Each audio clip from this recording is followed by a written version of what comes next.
இதை ஒன்று எடுங்க. ஓகே, அந்த பர்சனோட நம்ம பேசலாம். நம்ம யார் இருக்குன்னு பாருங்க. வார்த்தை வரல எனக்கு. ரொம்ப தேங்க்ஸ். நீ தூங்கிடுவேன். அப்ப ரொம்ப சின்ன குழந்தை இல்லையா, தூங்கிடுவேன். பக்கத்துல இருந்து எழுந்து வந்து நீ நடிச்ச சீன்லாம் தான் அந்த அப்பா கிட்ட வந்து கல்யாணத்துக்கு பர்மிஷன் கேட்கிற சீன். கற்பூர பொம்மை ஒன்று, கைவீசும் தென்றல் ஒன்று. ஐயோ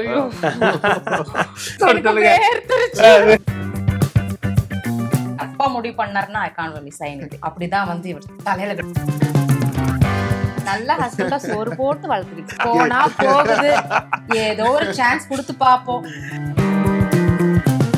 கண்ணாத்தால் வந்து என்னால பார்க்கவே முடியல. அது நாங்க வந்து பாக்குற ஒரே ஷோ வந்து சொல்வதெல்லாம் உண்மைன்னு. ஐயோ, பெட் ஷேக் பண்ணிட்டா எனக்கு ராத்திரி தூக்கம் வரல. இப்படி ஆரம்பிக்கும் சண்டை. கடுப்புல உட்கார்ந்துட்டு இருப்பேன். நான் இன்னும் தானே எனக்கு கடுப்பாவேன். பொசசிவா இருந்தா என்ன பண்ண முடியும்? போன்னு துரத்துனா கூட போறது கிடையாது. இது எனக்கு தான் ஆயிப்போச்சு. சுஹாசினி ஆண்டி, சுஹாசினி மேம், ஏன் இப்படி பண்றீங்க நீங்க? ராதிகா மேம் எல்லாம் வந்திருந்தாங்க. அப்புறம் குஷ்பு மேம் வந்திருந்தாங்க. ராதிகா மேம், வசந்த் சார் சும்மா தியேட்டர்ல வணக்கம் வணக்கம் வணக்கம். எப்படி இருக்கீங்க? நல்லா இருக்கீங்க. நான் ரொம்ப சந்தோஷம் உங்களை நேர்ல சந்திக்கிறது. அண்ட் வித் செந்தில் சாரோட பார்க்கும்போது ரொம்ப ஹாப்பியா இருக்கு. ஐ திங்க் ஃபர்ஸ்ட் டைம் ஒரு வீடியோ இன்டர்வியூ இப்படி ஒரு லைவ்ல கொடுக்குறீங்க நேர்ல வந்து. ஆமா, இது வரைக்கும் அவரு வந்ததே கிடையாது கேமரா முன்னாடி. அண்ட் ஆல்சோ உங்களை பார்த்தது எனக்கு ரொம்ப ரொம்ப சந்தோஷம். சின்ன சர்ப்ரைஸ் உங்களுக்கு. ஒரு 3 சீட் வச்சிருக்கேன் கையில. நானு கேன் பிக் எனி ஒன். இதுல இருந்து பிக் பண்ணுங்க, நான் சொல்றேன் என்னன்னு சொல்லிட்டு. சரி, ஓகே. இதை ஒன்று எடுங்க. ஓகே, என்ன பேர் இருக்குன்னு பாருங்க. அண்ட் அந்த பர்சனோட நம்ம பேசலாம். நம்ம யார் இருக்குன்னு பாருங்க.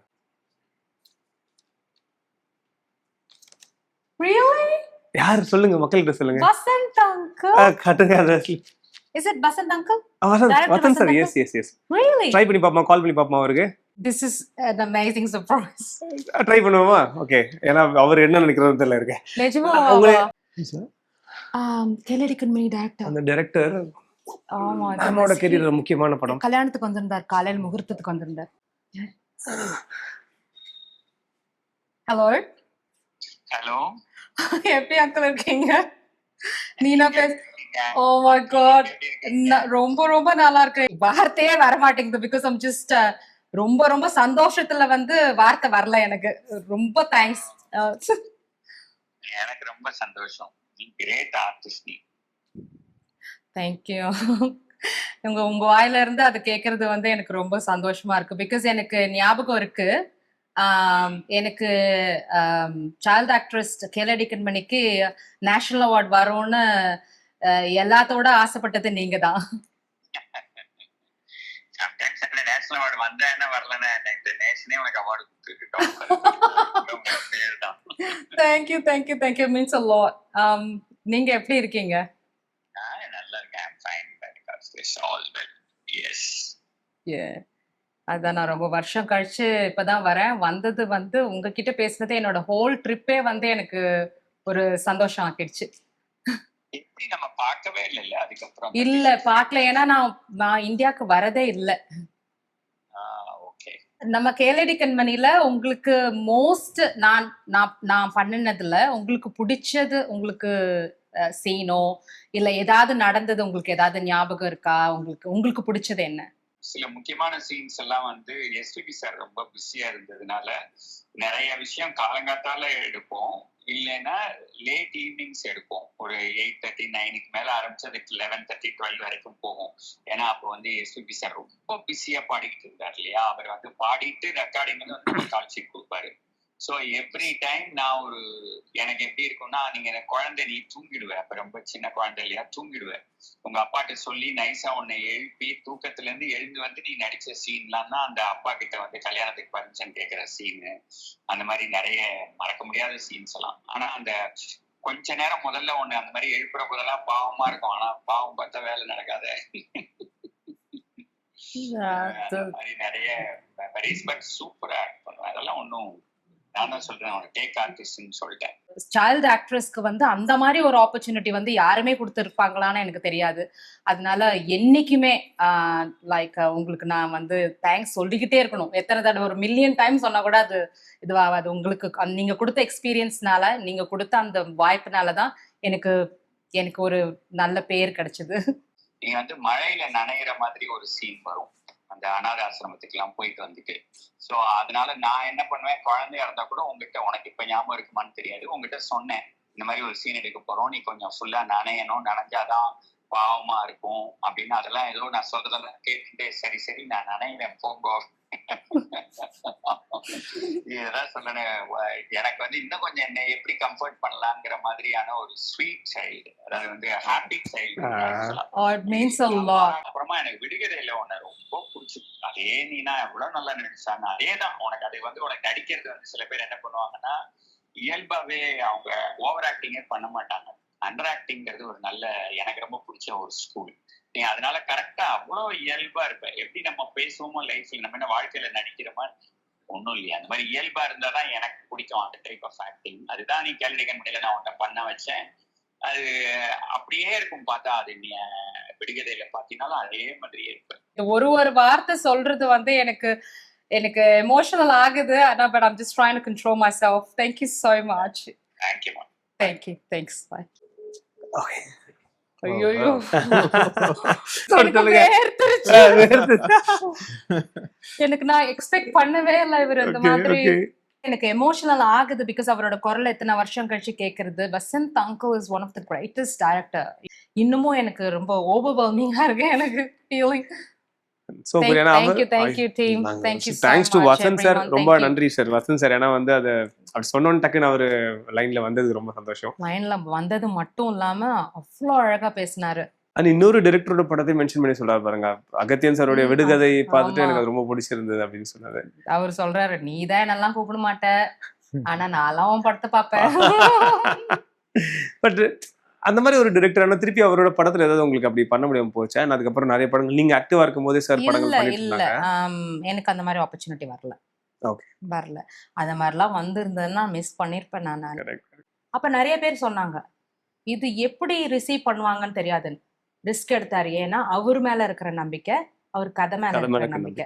அவர் சொல்றாரு நீ நடிச்சு அது பண்ண, அது கிடையாது. அவர் எங்கிட்ட இருந்து வாங்கினார். That is very important. Mani Ratnam uncle, Vasanth uncle, Agathiyan uncle இவங்கெல்லாம் வந்து வாங்குவாங்க. ஒரு சும்மா நீ நின்றுட்டு இருந்தா கூட உன்னை வச்சு அவங்க கிரியேட் பண்ணுவாங்க. That is very important. So happy? Very happy. எனக்கு உள்ள ஒரு மாதிரி நடுங்கிட்டு இருக்கு. Almost 23 years இல்லையா இப்ப கல்யாணம் ஆகி? 22 years. 23 years. Almost, yeah. பாத்துருக்கீங்களா உங்க படங்களை முன்னாடி இந்த அலையன்ஸ் வரும் சீரியல்லாம் பார்த்துன்னு இருந்தோம். நான் வந்து எங்கேயோ வெளியே போயிட்டு வந்தேன். அப்போ எங்கள் அப்பா தான் இது ஷாதி.comல போட்டு இது பண்ணியிருந்தாரு. அப்போ வந்ததை பாரு, நாங்கள் உனக்கு ஒரு பொண்ணு பார்த்து வச்சிருக்கோம். நான் பார்த்துட்டு தட்ஸ் நாட் ஹர். அது அதாவது அந்த செலிபிரிட்டி ஃபோட்டோஸ்லாம் போடுவாங்களா அந்த மாதிரி இருக்கும். நீங்க ரொம்ப இது பண்ணாதீங்க, ஏமாந்துடாதீங்க. அவங்க ஃபேக் ப்ரொஃபைலா இருக்கும். Fake profile. அதுக்கப்புறம் இன்னும் கொஞ்சம் ஃபோட்டோஸ் அனுப்பிச்சு வைனோன்னு போட்டோஸ் வர்றது அதெல்லாம் ஓகே. பட் அது எப்படி இருந்துச்சு இப்ப டிவில பார்த்துட்டு இப்ப அவங்களோட அப்பா வந்து இவங்கதான் நம்ம மருமக அப்படின்னு டிவியை காட்டி சொல்றது, அது ஏதாவது சொல்லியிருக்காங்களா? வீட்டுல நடந்திருக்காங்க ஏதாவது? நடந்திருக்கு. இது ஆக்சுவலி வந்து இவங்களுக்கு வந்து அப்பா வந்து பண்ணினது. எனக்கு வந்து என்னோட ஆண்ட்ஸ் ஃப்ரம் யூகே அவங்க தான் பண்ணது. She's already done that. அப்பா அப்பாவையும் அம்மாவையும் பார்க்க சொன்னாங்க. அப்பா அம்மா வந்து இது பண்ணாங்க. பண்ண உடனே like I set I can't really say anything. ஏன்னா அப்பா அம்மா முடிவு பண்ணாங்கன்னா, யூஸ்வலி அப்பா முடிவு பண்ணாருன்னா I can't really say anything. அப்படிதான் வந்து இவர் தலையில கட்டிட்டாங்க. அதேதான், எங்க அப்பா டிசைட் பண்ணிட்டாரு, தட்ஸ் இட். ரொம்ப ப்ராப்பரா ரெண்டு வீட்ல இருக்கிற பேரண்ட்ஸ் அரேஞ்ச் பண்ண ஒரு கல்யாணம் இல்லையா? சோ உங்களுக்கு எப்படி இருந்துச்சு அவரை ஃபர்ஸ்ட் டைம் உங்க வீட்டுக்கு வந்திருந்தாரு இல்லையா? சொல்லட்டுமா? ஐயோ ரகசியம் இருக்கு போலயே. சொல்லிடலாமா? அவரை போட்டோ அனுப்பிச்சு வச்சிருந்தாங்கல்ல, அது கம்ப்ளீட்டா பாக்குறதுக்கு வேற மாதிரி இருந்தாரா. அப்போ நான் எங்க வீட்டுல ஒரு மீனாக்கான்னு இருந்தாங்க. மீனாக்கா, பத்மாக்கா இவங்கெல்லாம் வந்து எங்க வீட்டுல குடியிருந்தோம். நம்மள ஏமாத்தி விட்டாங்க போல இருக்குது. ஒரு கம்ப்ளீட்டா டிஃபரெண்டா இருக்காது. எனக்கு பிடிக்குமா தெரியலையே. It's not about like how he look and everything like that, but நான் வந்து போட்டோ பார்த்ததுனால நான் அதுல அப்பெல்லாம் ஃபிக்ஸ் ஹேர் ஸ்டைல் ஆயிட்டேன். மாத்தினே இருப்போம்ல. அப்படியா? அதாவது என்ன லுக்ல இருந்தீங்க அப்படியே? ஃபிக்ஸ் ஆயிருந்தேன் நானு. Okay. இவரு கொஞ்சம் வேற மாதிரி இருந்த உடனே நான் வந்து அத லைக் பண்ண ஆரம்பிச்சேன். இவர் வந்து என்னமோ புது ஆளை இன்ட்ரடியூஸ் பண்ணி புது ஆளை லைக் பண்ணணுமோ, நம்ம அந்த அவரை சீட் பண்றோமோ அப்படின்ற மாதிரி போட்டோ இந்த அளவுக்கு நான் இன்வால்வ் ஆயிருந்தேன். அதுக்கப்புறம் when I started talking to him and everything, எனக்கு வந்து ரொம்ப பிடிச்சு போச்சு. Because how down to earth, இந்த தமாஷா பேசுறது, and he was like little bit uncomfortable. ஒரு மாதிரி இருந்தாரு. அந்த uncomfortable அந்த முகம் வந்து எனக்கு பிடிச்சிருந்தது. அதனால ஒரு கொஞ்சம் ரொம்ப இன்னசென்ட்டா இருக்க மாதிரி இருந்தது. தென் ஐ வாஸ் லைக் அதுவும் அப்புறம் ஆனஸ்டா சொல்லணும்னா இதுக்கு மேல என்ன பண்ண முடியும் ஜின்னா, ஃபிக்ஸ் பண்ணியாச்சு, வந்தாச்சு, ஒண்ணும் ஃபிக்ஸ் பண்ணியாச்சு, என்கேஜ்மெண்ட்டுக்குன்னு வந்திருக்காங்க, இந்த நேரத்துல உன்னை வந்து உன் மனசை காயப்படுத்த வேணாம் அப்படின்னு சொல்லி உனக்கு ஏதோ ஒரு வாழ்க்கை கொடுக்கலான்னு. சார் அமைதியா இருக்கீங்க அவங்க சொல்றது கேட்டுக்கிட்டு. வேற சாய்ஸ் இல்ல. Proper husband material. சொல்லு உன்னோட மோட்டோ என்னன்னு சொல்லு பாப்போம் அவர்கிட்ட. Happy wife happy life. அப்படியே இருக்கணும். அதனாலதான் அந்த ஸ்மைல் அவர்கிட்டயே இருக்கு, உங்ககிட்ட நல்லா இருக்கு. ட்ரைன் பண்ணி வச்சிருக்கேன் வச்சுக்கா. நல்ல ஹஸ்பண்டா சோறு போட்டு வளர்த்துக்கிட்டு. இல்ல ப்ராப்பர் ஹஸ்பண்ட் மெட்டீரியல், அது பார்த்தாலே தெரியுது வந்துட்டு. நிஜமாவே வந்து ரொம்ப பிடிச்சிருந்தது. பார்த்த உடனே எனக்கு வந்து ஒரு மாதிரி இருந்தாலும் அவர்கிட்ட பேச போகும்போது இவருதான் ஒரு கனெக்ஷன் வரும்ல. நம்ம வந்து லவ் பண்றது வேற, ரொம்ப வருஷமா லவ் பண்ணி அவர் என்ன எதுன்னு தெரியும். பட் ஆனா ஒரு பாசிட்டிவ் இன்டராக்ஷன், ஒரு பாசிட்டிவ் வைப்னு இருக்கும்ல. ஏதோ ஒண்ணு ஓகே இதுதான் இவர்தான் நம்மளுக்கு அப்படின்ற ஒரு இது இருக்கும்ல. அது வித்தின் ஒரு 1 hour அவர்கிட்ட பேசின உடனே எனக்கு தெரிஞ்சிருச்சு. நேர்ல போன்ல வந்து நாங்க பேசிட்டு இருந்தோம், ரொம்ப நாள் பேசிட்டு இருந்தோம். பட் ஆனா இருந்தாலும் ஃபர்ஸ்ட் டைம் பேச போகும்போது அந்த நேருக்கு நேர் பேச போகும்போது டிஃப்ரெண்ட் தானே. கண்டிப்பா கண்டிப்பா. இவரும் அதே மாதிரி சொன்னார், இது என்னமோ எனக்கு ஒர்க் அவுட் ஆகும் 100% தோணுதுன்னு. ஏதோ We were very comfortable from the very start. ஆரம்பத்துல இருந்து ஒரு கம்ஃபர்ட் லெவல் நல்லா இருந்தது. சண்டை போடுறதுல இருந்து எல்லாமே வந்து ஓகே. சண்டை போறது ஒருத்தர் கம்ஃபர்டபுளா இருக்குன்னு சொல்றாரு நீங்க. ஏன்னா அரேஞ்ச் மேரேஜ்ல கொஞ்ச நாள் ஆகும்ல, யூஸ் டு வாய் சண்டை போடுறது. நாங்கெல்லாம் ஸ்ட்ரைட்டாவே சண்டை போட ஆரம்பிச்சோம். அந்த அளவுக்கு கம்ஃபர்டபுள் ஆயாச்சு. மேம் அதை கேட்கறதுனால சொல்றேன், யூசுவலா அஃப்கோர்ஸ் சண்டைகள் இல்லாத வீடே கிடையாது. யார் அந்த சமாதான கொடியை பறக்க சண்டை? கண்டிப்பா நான் தான். ரொம்ப சில்லியா சண்டை போடுவோம். என் பசங்க எல்லாம் சொல்லும் க்ரோ அப்னு சொல்லுவாங்க எங்களை. ரொம்ப அதாவது சில பேருக்கு ஃபைனான்சியலா பிரச்சனை இருக்கும், இல்லைன்னா சுத்தி இருக்கிறவங்களால பிரச்சனை இருக்கும். எங்களுக்கு எல்லாம் ரொம்ப ரொம்ப ரொம்ப சில்லியா இருக்கும். நேத்து நீ வந்து இப்படி திரும்பி படுத்த, நீ வந்து பெட்டை ஷேக் பண்ணிட்ட, எனக்கு ராத்திரி தூக்கம் வரல, அதனால எனக்கு அடுத்த நாள் வந்து ஃபுல்லா இதுவாயிடுச்சு. இப்படி ஆரம்பிக்கும் சண்டை. ஐயோ, ரொம்ப சிம்பிளா. என் பசங்க வந்து ரொம்ப எம்பாரசிங்கா ஃபீல் பண்ணுங்க. ஏன்னா நீங்க எல்லாம் வந்து நாங்க வந்து பசங்க, ஆனா நீங்க எங்களுக்கு மேல பசங்களா இருக்கீங்க. இந்த மாதிரி தான். மத்தபடிக்கு பெரிய சண்டை. டிவில எதுனா பார்த்துட்டு நான் சொல்லுவேன் இதுதான் நடந்ததுன்னு, அது சொல்லுவேன் இல்ல. சோ படம் போயிட்டு இருக்கும் போதே நீங்க வந்து லைக் அதை ப்ரெடிக்ட் பண்ணி பேசிட்டு இருப்பீங்க. பாவம் மத்தவங்களோட லைஃப வந்து எங்க லைஃபா நினைச்சு அவங்க இப்படிதான் இருக்கணும் அப்படி இப்படின்னு நாங்க சண்டை போடுறதுதான் எங்களோட லாஸ்டா இருக்கும். படம் பார்க்கும்போது ஆர்கியூமெண்ட் போயிட்டு இருக்குமா? இது இங்கதான் வரப்போகுது. அவ்வளவு பார்க்க மாட்டோம் நாங்க வந்து. சீரிஸ் பாக்குற ஒரே ஷோ வந்து சொல்வதெல்லாம் உண்மைன்னு. ஐயோ, சேர்ந்து பார்த்து சொல்லக்கூடாது. அது வந்து பேர் சொல்லக்கூடாது. அது வெளியில சொன்னா எங்களுக்கு கொஞ்சம் எம்பாரசிங்கா இருக்கும். சில பேர் எல்லாம் வந்து சொல்லுவாங்க இதான் பாக்குறீங்களான்னு. ஆனா சில பேர் பயங்கர ஃபேனா இருப்பாங்க. நாங்கெல்லாம் பயங்கர ஃபேன். எல்லா வீடுகளும் பாக்குறாங்க மேம். அதனாலதான் வந்து அந்த அளவுக்கு பாப்புலரா இருக்கு. சோ டிபேட் போவோம் உங்களுக்குள்ளேயே பாத்துட்டு இருந்தா போவோம். நம்ம வீட்டு பிரச்சனை வராது, அடுத்த வீட்டு பிரச்சனையே நல்ல பிரச்சனையா ஆகி அது ஒரு பெரிய சண்டையா போகும்.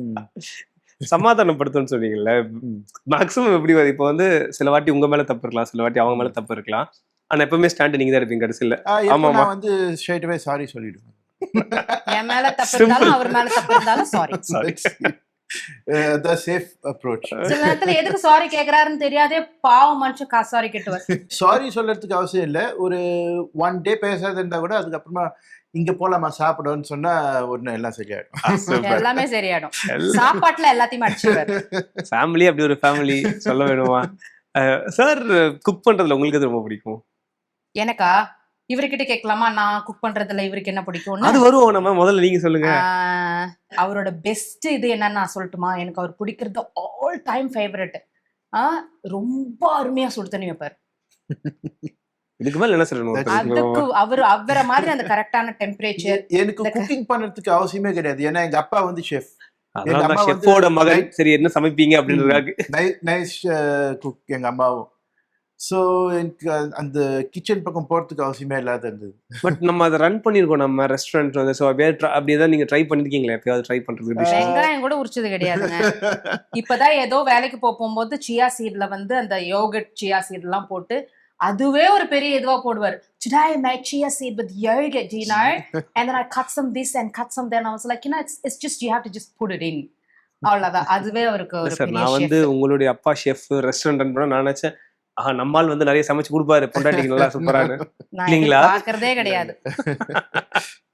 ட்ரை பண்ணிருக்கீங்களா எப்பயாவது அவங்களுக்கு ஏதாவது சமைச்சு கொடுக்குறது? எனக்கு அதுல ஒரு இன்ட்ரெஸ்டே இருந்தது இல்ல. ஏன்னா இந்த கிச்சன் பக்கம் போனாவே எங்க அப்பா அந்த நேரம் டென்ஷன்ல கத்துவாரு, இது பண்ணுவாரு. சோ அந்த பக்கம் போனதே கிடையாது. நான் வெறும் அவுட் சைட் மேனேஜ்மெண்ட் மாதிரி. நீங்க அவங்கள மீட் பண்ணும்போது சார் உங்களுக்கு தெரியும் ஆப்வியஸா ஷீ இஸ் அன் ஸ்டார் அப்படின்னு சொல்லிட்டு அது ஏதாவது இருந்துச்சா? அந்த பேரியர் எப்படி அவங்க உடைச்சாங்க? ஏன்னா சப்போஸ் இப்போ அந்த இமேஜ் அவங்க கிட்ட இருக்கு, நீங்க மீட் பண்ணும்போது உங்களுக்கு தெரியும் ஷீ இஸ் அன் ஹீரோயின், ரொம்ப செலிப்ரேட்டட் ஹீரோயின் சொல்லிட்டு உங்களுக்கு அது இருந்துச்சு அவங்க பேசும்போது தெரிஞ்சுதா? எப்படி இருந்துச்சு? அந்த ஃபீலிங்கே கிடையாது. பார்த்ததுல இருந்து எனக்கு அந்த ஒரு இவங்க ஒரு ஸ்டார் அந்த ஒரு அப்படி பார்க்கவே இல்லை அவங்க.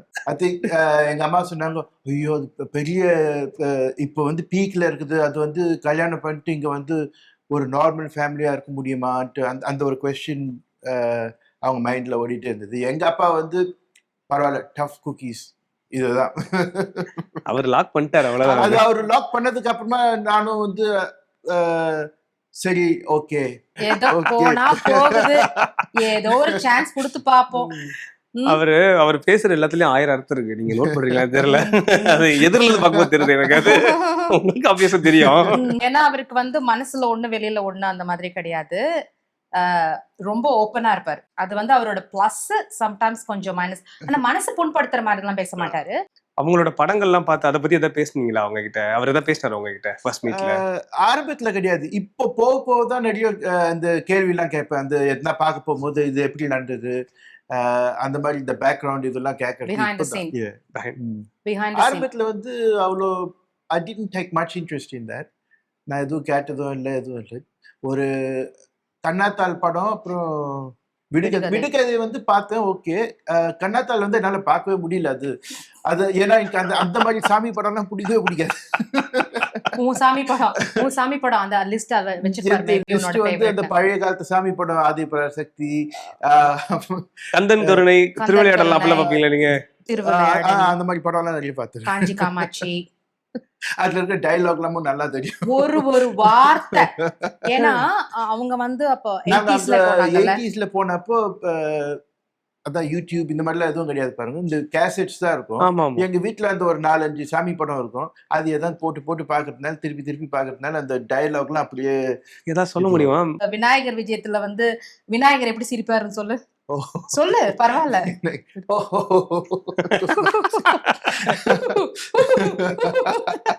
அத வேற வந்து கடுப்புல உட்கார்ந்துட்டு இருப்பேன். இன்னும் தானே எனக்கு கடுப்பாவேன். கேளடி கண்மணி படத்துல வந்து அந்த கேரக்டரே ரொம்ப பொசசிவான ஒரு கேரக்டர். அது அப்பா மேல அவ்வளோ ஒரு பொசசிவ்னஸ். ரியல் லைஃப்ல எப்படி மேம்? Have possessive? ரியல் லைஃப்ல அந்த மாதிரி உங்க மேல ரொம்ப லேட் பேக். பசங்க கிட்டயும் சரி, என்கிட்டயும் சரி, ரொம்ப லேட் பேக். பொசசிவ் எல்லாம் கிடையாது. அதெல்லாம் கிடையாது. ஏன் தெரியுமா?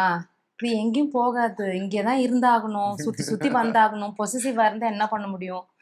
போன்னு துரத்துனா கூட போறது கிடையாதுன்னும் போது இது எனக்கு நல்ல, இது எனக்கு தான் ஆயிப்போச்சு லைஃப் லாங்க்கு அப்படின்னும் போது பொசசிவ் இல்ல. அவரும் அதே மாதிரி. அந்த வயசுல ஆனா ஒரு திருமண பந்தத்துக்குள்ள போறது எப்படி இருந்துச்சு? 21 தான் எனக்கு கல்யாணம் ஆச்சு. அப்பதான் நான் வந்து தெலுங்குல கால் எடுத்து வச்சேன் ஒரு சீரியல். இந்த ஆப்பர்ச்சுனிட்டி வரப்போகும்போது அது ஒண்ணு மட்டும் தான் யோசிச்சேன். கொஞ்சம் கஷ்டமா இருந்தது. பட் ஆனா இருந்தாலும் அம்மா அப்பா சொன்னது என்னன்னா, எவ்வளோக்கு எவ்வளோ நாள் ஆக்கிக்கிட்டே போறோமோ அந்த அளவுக்கு நம்மளுக்கு சாய்ஸஸ் கம்மியாகும். அது மட்டும் இல்லாம வரம்னு ஒரு சீரியல் பண்ணிட்டு இருந்தேன். அதுல வந்து என் கூட ஒருத்தர் நடிச்சிட்டு இருந்தாரு. அப்போ அப்பா கிட்ட சொன்னாரு, குரு ஏதோ இருக்கு, இப்போ 21, அதுக்கப்புறம் 23, அதுக்கப்புறம் 26ன்னு. அப்போ அப்பா வந்து சொன்னாரு, அப்ப அம்மா இல்ல 23 வரைக்கும் வெயிட் பண்ண வேணாம், இப்ப இப்பவே பார்க்க ஆரம்பிக்கலான்னு. அப்படி அந்த குரு வந்து என்ன வந்து அந்த குரு யாருன்னு எனக்கு கையில கண்டுபிடிச்சீங்களா? கிடைச்சதுன்னா, அந்த குரு பண்ண வேலை. அவரு கிடைக்கல, ஆனா இவர் கிடைச்சிருக்க மாட்டாரு. அவர் அது அது கிடைச்சிருந்தா என்னமோ உண்மை, அது அது என்னமோ உண்மை. அது எங்க அப்பா அடிக்கடி சொல்வாரு. நீ வந்து ஆவுனா இதையே சொல்றியே, செந்தில் மாதிரி ஒரு ஆள் உனக்கு கிடைச்சிருக்குமா அப்படின்னு. சோ தட் இஸ் அது இன்னும் கொஞ்ச நாள் கிடைச்சிருந்தா, எனக்கும் இவருக்கும் 6 years டிஃபரன்ஸ். ஸோ இவங்க வந்து he would not waited. எனக்கு வயசு இருந்தது, இவருக்கும் வயசு இருக்கு, பட் ஸ்டில் வேணா இருந்தாலும் வந்து அதுக்குள்ள எனக்காக வெயிட் பண்ணி இருந்திருக்க மாட்டாங்கல்ல. ஸோ இதுதான் எழுதி இருந்திருக்கு. பட் அந்த எழுதினது வந்து ஃபார்ச்சுனேட்லி எனக்கு வந்து எனக்கு சாதகமா இருந்தது. கல்யாணத்துக்கு அப்புறமா அவங்க ஒன்ஸ் ஷிஃப்ட் ஆனதுக்கு அப்புறமா கேட்டிருக்கீங்களா அவங்க கிட்ட, உங்களுக்கு இன்னும் நடிக்கிற இன்ட்ரெஸ்ட் இருக்கா? நீங்க கேட்டிருக்கீங்களா அவங்க கிட்ட, கல்யாணத்துக்கு முன்ன கேட்டேன், நீ ஓகேவா இதெல்லாம் விட்டுட்டு வரீங்களே அப்படின்னு சொல்லிட்டு? அப்போ ஓகேன்னு சொல்லிச்சு. So I said fair enough. சொல்ல வச்சாங்க. நிறைய வாக்கு உங்களுக்கு வெளியே வருது நீங்க வரும்போது. பட் அதுக்கப்புறம் லேட்டரா நீங்க லைக் சொன்னீங்களா, நான் லேட்டரா தான் படங்கள்லாம் பார்த்தேன், அவங்களோட படங்கள் நிறைய பார்த்தது இல்லை, டெலிவிஷன் நாங்க சீரிஸ்லாம். சிட்டி ஃபுல்லா பார்த்தோம், சிட்டி. அண்ணாமலையும் ஃபுல்லா பார்த்தோம். மூவிஸா அது அவ்வளவு எதுவும் பார்க்கல. ஆஸ்திரேலியா போனதுக்கு அப்புறம் கேட்டிருக்கீங்களா எப்பயாவது அவங்க கிட்ட, திடீர்னு ஏதாவது படம் பார்க்கும்போது நடிச்சிருக்கலாம்ல தொடர்ந்து, இல்லை இப்போ உங்களுக்கு இன்னும் இருக்கா அந்த ஆசை அப்படின்ற மாதிரி அந்த கேட்டிருக்கீங்களா? மாதிரி கேட்டிருக்கேன். இது வந்து இல்ல எனக்கு இல்ல, இங்க வந்ததுக்கு அப்புறமா எனக்கு அந்த ஒரு ஃபீலிங்கே இல்லைன்னு சொல்லி நான் நிறைய வாட்டி கேட்டுக்கிறேன், இங்க கூட எதுனா ட்ரை பண்றியான்னு. She said no. என்னோட பிக்கெஸ்ட் ஒரு சியர் லீடரோ, என்னோட பிக்கெஸ்ட் இது யாருன்னா என்னோட கணவரும் என்னோட குழந்தைங்க தான். இப்பவுமே வந்து கேட்பாரு. அவரு நார்மலா ஒரு படம் பார்த்துட்டு இருப்போம் இல்லையா, ஒரு சோபி இங்கிலீஷ் ஒரு தமிழ் எதுவா இருந்தாலும், இந்த ரோல் நீ பண்ணியிருந்தா நல்லா இருக்கும், நான் திருப்பி நடிக்கணும், திருப்பி நான் ஃபீல்டுக்கு வரணும்னு ரொம்ப வருஷமா அவருக்கு ஆசை. ஆனா கேட்பாரு, இந்த ரோல் நீ பண்ணியிருந்தா நல்லா இருக்கும், இந்த ரோல் நீ பண்ணியிருந்தா நல்லா இருக்கும். ஆஃபர் வந்ததுன்னா தயவு செஞ்சு பண்ணுன்னு. ஆஃபர் நிறைய வந்தது, இவர் என்கிட்ட சொன்னாரு, ஆனா நான் தான் கேட்கல, நான் வந்து இல்லன்ட்டு. சினிமாஸ் நீங்க பாக்குறீங்களா சார்? நீங்க இப்போ ஆதிபராசக்தி எல்லாம் சொன்னீங்க, அதுக்கப்புறம் தமிழ் படங்கள் பாக்குறீங்களா? ஏன்னா லாஸ்ட் டைம் மேம் சொல்லியிருந்தாங்க, எனக்கு பார்ட்னர் வந்து மூவி பார்ட்னர் வந்து அப்பா தான், நான் அப்பா வந்து ரெகுலரா போவேன்னு. நீங்க போறது உண்டா தியேட்டருக்கு அப்படி எல்லாம் படம் பாக்குறது அவங்களோட? புது படம் ஆல்மோஸ்ட் அந்த 70sலயே ஸ்டக் ஆயிட்டேன். சார் 50 வருஷம் ஆயிடுச்சு சார் அது. அப்போ அதாவது நான் வந்து 75 போன், ஆனா நான் பார்த்த படம்லாம் அந்த டைம் அந்த time. பீரியட். ஏன்னா அப்ப அந்த கேசட்லாம் அந்த மாதிரி தான் வந்தது, அந்த பழைய படம். புரியுது புரியுது. அதெல்லாம் வச்சு அதையே தான் பார்த்து, அதுக்கப்புறமா அந்த புது புது படம் வரப்போகும்போது அதுல ஒரு இன்ட்ரெஸ்டே இல்ல. இல்ல அப்படி ஏதாவது இன்ட்ரெஸ்ட் வந்து போயிருக்கீங்களா, இவங்க ரொம்ப உங்களை கட்டாயப்படுத்தி வாங்க இந்த படத்துக்கு பார்க்கலாம் வாங்க அப்படின்னு? விக்ரம் நான் ரொம்ப என்ஜாய் பண்ணது. மேம் லாஸ்ட் டைம் சொல்லியிருந்தாங்க, குயிலி மேம் கிட்ட ரெகுலரா பேசுவேன், ராதிகா மேம் இவங்க எல்லாம், சுஹாசினி மேம் பர்த்டேக்கெல்லாம் வந்து மெல்பர்ன் வந்தபோது செலிப்ரேட் பண்ணது இதெல்லாம். அதை தாண்டி நீங்க யாராவது பேசிருக்கீங்களா, இன்டராக்ட் பண்ணிருக்கீங்களா அவங்களோட ஃப்ரெண்ட்ஸ், சினிமா ஃப்ரெண்ட்ஸோட? சுஹாசினி ஆண்டி வந்திருந்தப்ப அவங்க சுஹாசினி மேம் அவருக்கு வருது சார். ஏன் இப்படி பண்றீங்க நீங்க? அவரா இருக்க விடுங்க. ராதிகா மேம் எல்லாம் வந்திருந்தாங்க, அப்போ குஷ்பு மேம் வந்திருந்தாங்க. ஆமா ஆமா, நிறைய டைம்ஸ் அந்த மாதிரி நாங்கெல்லாம் சின்னதுல இருந்து யார கொஞ்சம் நம்மளோட வயசானவங்களுக்கு டக்குன்னு ஆன்டின்னு சொல்லிடுவோம், ஆன்டி இல்ல அங்கிள். இப்போ அந்த மாதிரி சொல்லாத அவங்க வந்து அப்செட் கிடையாது, நம்மளோட மூத்தவர்கள் மக்களே. தெரியாத அறியாத பையன் சொல்லுவாங்கல்ல, இந்த கலப்படம் இல்லாத சுத்தமா வந்து உட்கார்ந்து பேசிட்டு இருக்காரு அவரு. அதனால உங்களுக்கு அந்த நம்ம சுரேஷ் சக்கரவர்த்தி தெரியுமா? தெரியும். ஆமா ஆமா, அவர் வந்து எங்களுக்கு நல்லா தெரியும், அவர் அங்க ரெஸ்டாரண்ட் வச்சிருந்தாரு. மேமோட ஒரே ஒரு சின்ன ஒரு கேம் தான். நீங்க ஆக்ட் பண்ண ஆக்டர்ஸோட அண்ட் டைரக்டர்ஸ் பேரு சொல்றேன், நீங்க 2 பேரும் ஒரு ஆப்ஷன் சொல்லலாம், யாரை சூஸ் பண்ணிருக்கீங்களோ அந்த ஆப்ஷனை நான் வச்சுட்டு அகைன் அடுத்த பேருக்கு சொல்லிட்டே போவேன். So you can select SPB sir, Ajit sir. SPB uncle. Okay. SPB sir, Radhika ma'am. Okay. Radhika ma'am, Geeta ma'am. Radhika ma'am, Maniratnam sir.